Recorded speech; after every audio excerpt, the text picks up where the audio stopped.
If immigration alone is a hot-button issue in contemporary America, when coupled with the debate surrounding LGBT inclusion, a true lightning rod of controversy is created.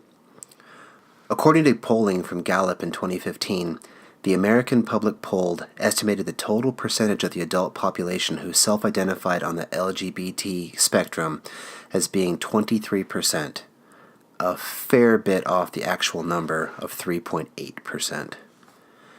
Gallup attributes this significant overestimation to several factors: a general trend amongst Americans to not be skilled in demography or social statistics, the growing trend of inclusion for LGBT characters in popular media, and the increased visibility of activists advocating for the normalization of rights for this population.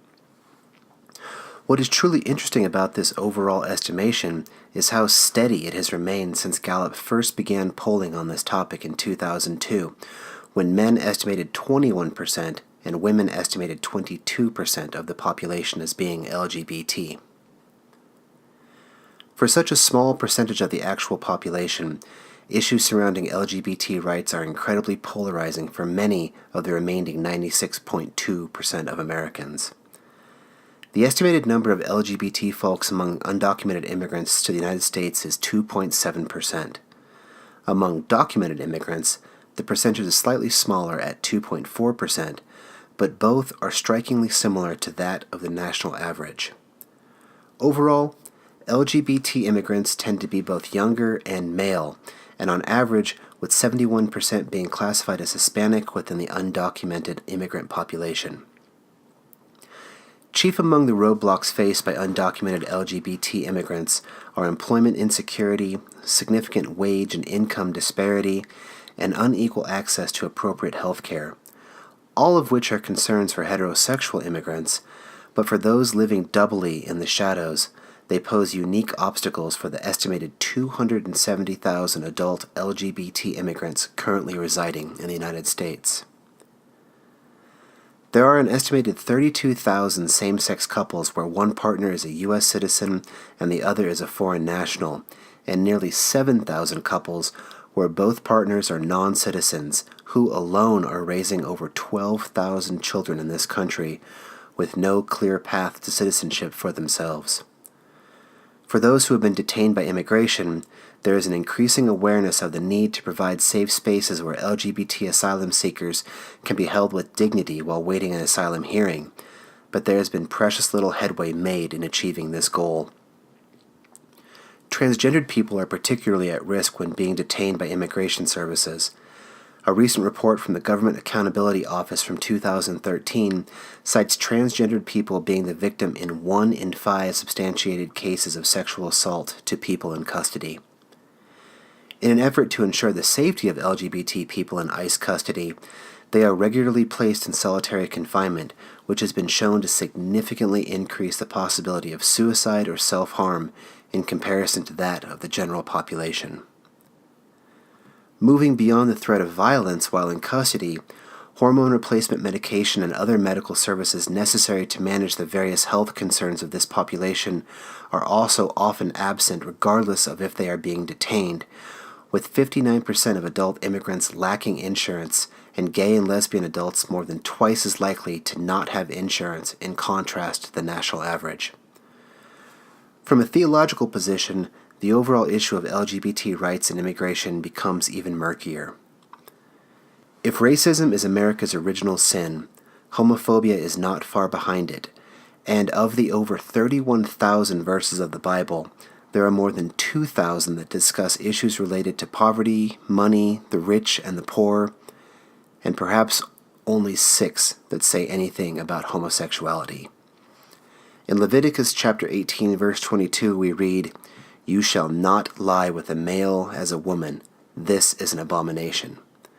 And in chapter 20, verse 13, "If a man lies with a male as with a woman, both of them have committed an abomination. They shall be put to death. Their blood is upon them." But when taken in context, these verses have nothing to do with homosexual love, but rather with promiscuity, adultery, and idol worship from surrounding nations. Also in Leviticus are laws forbidding the eating of shellfish, pork, having tattoos, wearing clothes of mixed fibers.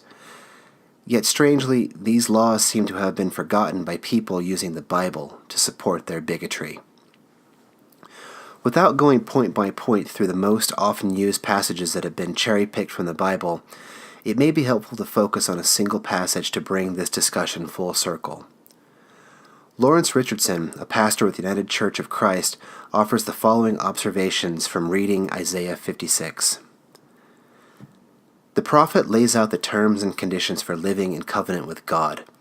He begins the chapter by saying that to choose what is right brings pleasure to God.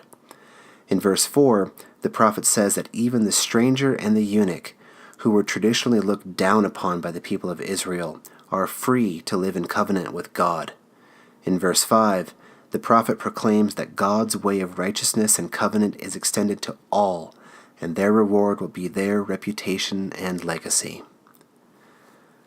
Both the stranger and the eunuch, that person born with either ambiguous genitals, or who suffered mutilation, or who has altered their reality to be in better accordance with God, both of these people have a place in God's kingdom. And later, in the 8th chapter of Acts, we read of the Apostle Philip encountering an Ethiopian eunuch reading from the book of Isaiah, who asked for clarification on a difficult passage, and upon being brought to light and then receiving the good news of Jesus Christ, asked immediately to be baptized, and went away rejoicing.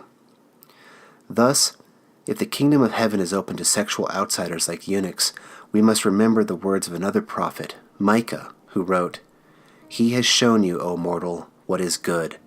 And what does the Lord require of you?